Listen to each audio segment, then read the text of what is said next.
In this video, we'll look at the client web UI and how you can download your profile and connect to CloudConnexa using the URL or address of your CloudConnexa WPC. If you're managing CloudConnexa for your organization yourself, you already have the URL. Just type it into your browser, and you'll land on the screen you see here. If your system admin created your user account, they probably sent you your username, password, and the URL. If your organization uses single sign-on, the admin may have sent you just the URL, and you'll use your existing credentials to log in. Either way, type the URL into your browser, and you'll arrive at the login page shown on the screen. In this example, our system admin created the account for us and sent the username, temporary password, and URL. We'll enter the URL in the browser, then type in the username and password provided.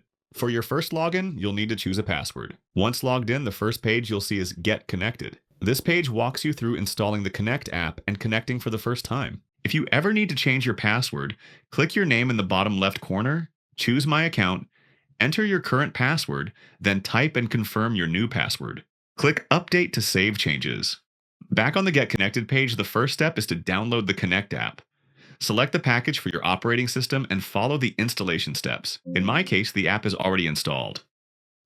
Next, in step 2, copy your WPC address by clicking the copy icon, then paste it into your Connect app and click Next. You'll be prompted to complete authentication in your web browser. Step 3, enter your credentials, select the region closest to you, click Continue, and confirm the import of your profile. That's it. You're all set. From now on, just toggle the switch in the app when you want to connect.